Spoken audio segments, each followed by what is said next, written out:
The smell of motor oil and metal shavings still clung to my uniform as I pulled into my driveway.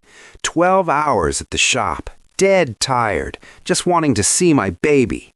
A 1967 Camaro SS I'd spent 18 months rebuilding from a rust bucket into perfection. I hit the garage remote. The door groaned open, revealing chrome that could blind you and paint so deep you could swim in it. That's when my world exploded. "Thief! Someone call 911! He stole my car!" My HOA President neighbor, Brenda, came charging across the lawn like a rabid pit bull, cell phone already pressed to her ear. "Yes, there's a black man stealing my car right this second. Send everyone!" Police sirens were already wailing in the distance. She'd called before even confronting me. I'm standing in my own driveway, holding my own keys, looking at my own car, about to be arrested for theft. What would you do if your neighbor weaponized the police against you in your own driveway? Drop a flag emoji and tell me where you're watching from. Let's see how far this insanity travels. My name's Marcus. I'm a third-generation mechanic.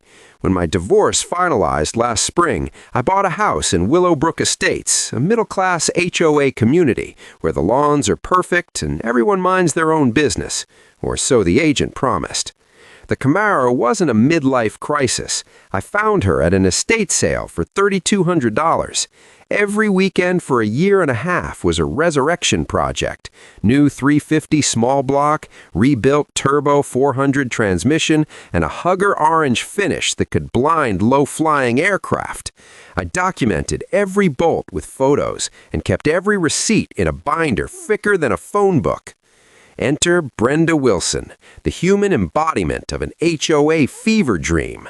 She drives a white BMW that gets detailed more often than most people shower. She'd been president for 3 years because nobody else wanted the job. Her specialty? Weaponizing paperwork. She once cited me for grass that exceeded the 2.5-inch maximum. She showed up with an actual ruler. 2 weeks before the garage incident, she marched over while I was bleeding brake lines. "Excuse me, but there's a noise ordinance. No power tools after 6 p.m.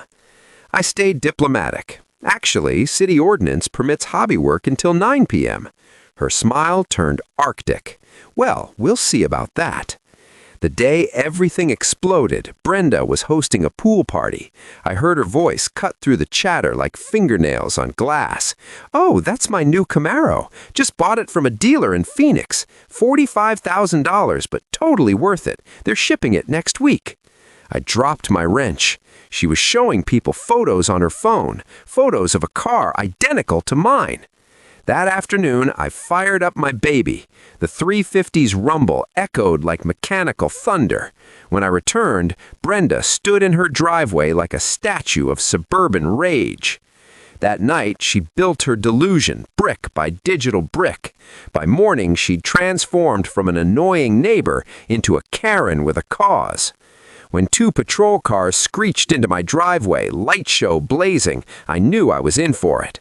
Officer Rodriguez and his partner, Morgan, approached. "Evening, sir. We received a report about a stolen vehicle." "Officer, this is my car, in my garage, at my house." Brenda materialized beside them. "That's him. That's the car thieves. I just bought that exact Camaro yesterday." I pulled out my phone.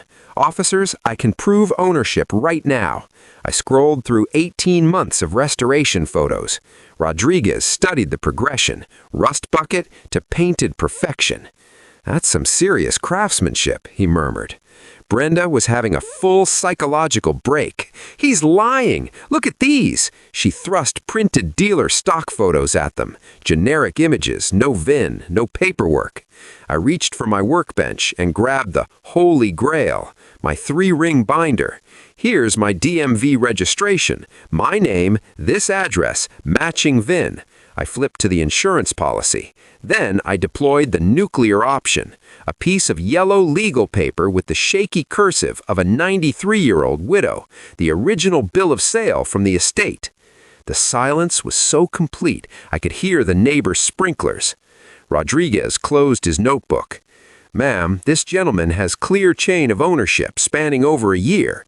Your evidence appears to be internet printouts. His tone shifted. Ma'am, I need to inform you that filing a false police report is a misdemeanor. The color drained from Brenda's face. There must be some mistake. But it wasn't a mistake. It was the start of a war. Monday morning, I found an HOA violation in my mailbox. Unauthorized commercial vehicle storage. My work van, a Ford Transit, allegedly violated standards. $200 fine. I spent my lunch at the courthouse digging through public records. I discovered my van was purchased in 2017, 3 years before the HOA enacted commercial vehicle restrictions. By law, it was grandfathered in. Brenda had zero authority. By Wednesday, my mailbox was a complaint center. Oil stains? I power wash monthly. Automotive odors? That's just the smell of determination. I fought back by installing 4 high-def security cameras. The footage revealed Brenda's new hobby, measuring my property line with a collapsible yardstick at 2 a.m. Thursday, she called an emergency board meeting with only 2 other members, her rubber-stamp cronies. We're implementing an emergency ban on all auto repair, she announced. I pulled out my phone. Fascinating, but Section 4.3 requires 7 days' notice for voting, and Section 4.7 mandates a quorum of 5 members. You have 3. This meeting has all the legal authority of a book club. Brenda's composure shattered. You think you're so smart coming into our neighborhood with your people? The venom in her voice was undeniable. I stayed calm. I think I'm a homeowner who reads contracts. That night, my neighbor Tom came over. Most of us think she's lost it. We need to talk.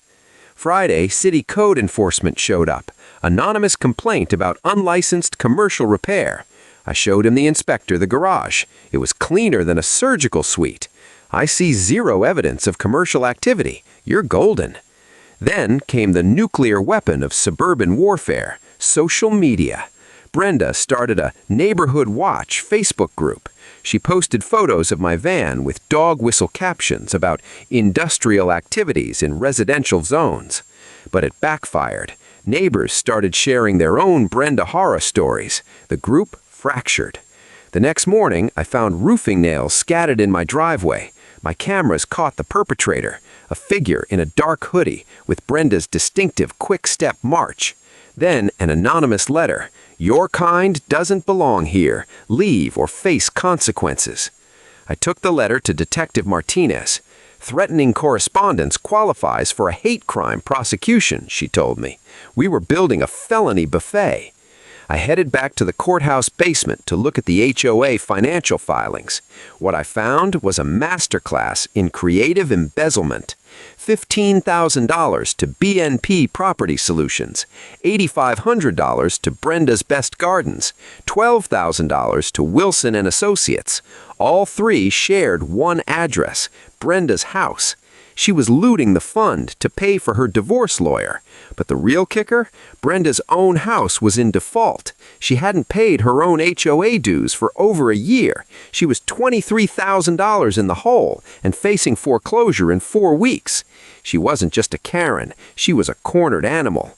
My property was worth $380,000, and she needed the commission from a forced sale to save herself. I called Tom.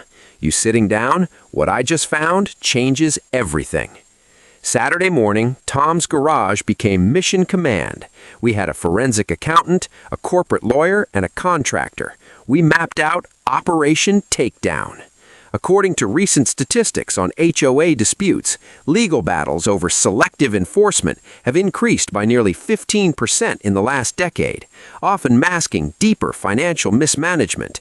In our case, Brenda had targeted 4 other families, all of them minority or single-parent households, forcing them to sell below market value so she could collect kickbacks from investors. The annual board elections were the perfect stage.